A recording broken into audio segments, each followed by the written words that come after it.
The minister also talked about the fact that the former Prime Minister, Mrs. Bissessar, circled the globe and this and that and the other. I want to say that the Prime Minister may have traveled from time to time in her capacity as Prime Minister, as this Prime Minister also does and every Prime Minister does. But I want to say that people circled the globe to come to talk to our Prime Minister. The Premier of China came, and the Prime Minister of Japan came,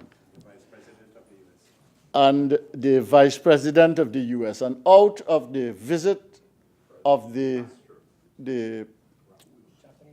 Prime Minister of Japan came the finalization of the arrangement on the Mitsubishi massive project.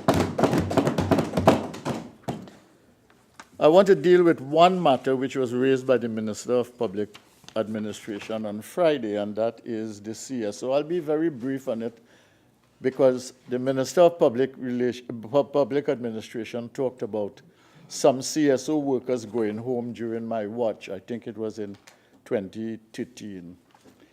Well, the Health and Safety Division did declare the main CSO building unfit, and the PSA refused to send their workers out to work. But we kept the work going. We met all our obligations, including the GDP preparation for the budget of that year and later on, that's to say 2013, 2014. The CSO had caught up and was providing up-to-date employment data in 2014. That is to say, with a lag of 2 quarters only. It has since slipped. And you were right to say, that's to say the Minister for Port of Spain South, the Minister of Public Administration, you were right to say, Minister, that under the Patrick Manning administration, you sourced data from the central bank rather than the CSO, because that was the time at which the CSO began to be sidelined in preference for central bank at the time. I don't know what was the issue. And this is what led to the neglect and deterioration of the CSO. But when I was in office, the little time I had there, I was able to bring the central bank and the CSO together. And the CSO, the central bank, in fact, offered, what can I say, technical support, and they worked collaboratively. And other institutions, including the IMF and other international institutions, also played a role in strengthening capacity. I am glad to see that work has continued with the CSO. We found a home for them on Frederick Street. Oh, yes.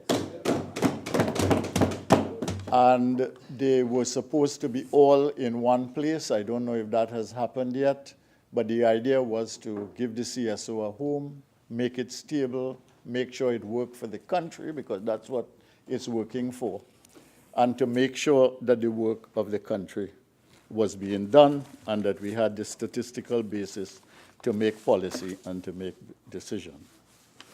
Now, the Minister of Finance did not remind us of the earlier themes of his budget presentations, but other ministers did, and I was a little surprised at that they would even mention them, because it does raise the question of credibility.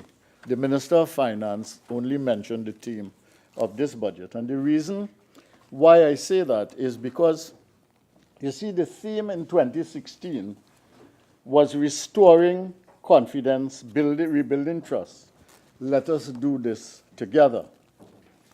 Now, I don't think anyone would challenge the fact that confidence was not, in fact, built, and that trust was not built, and that there was not, in my view, any great collaboration. In fact, the one collaboration that was established with the OWTO eventually collapsed.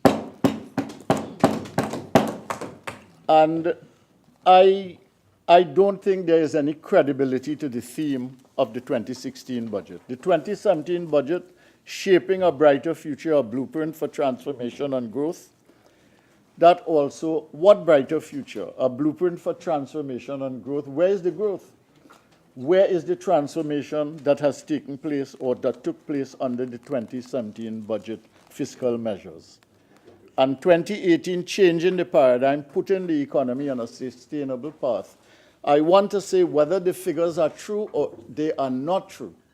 The reality is today that Trinidad and Tobago is more dependent on energy and energy resources than we have ever been for a long, long time. So that is why the turnaround theme is so hard to believe.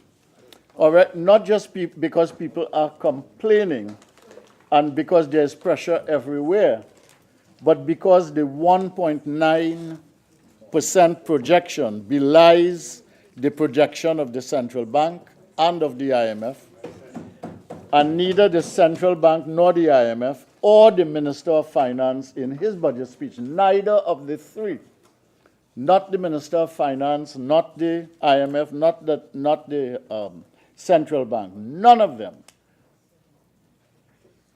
of them take into account Petrotrin refinery closure as a factor in the economic fortunes of the country. How are we then to believe turnaround if there is no evidence to support restoration of confidence, building of trust, if the numbers on growth are disputable, if no transformation is happening, if the paradigm has not shifted, and we are now more dependent than ever on energy?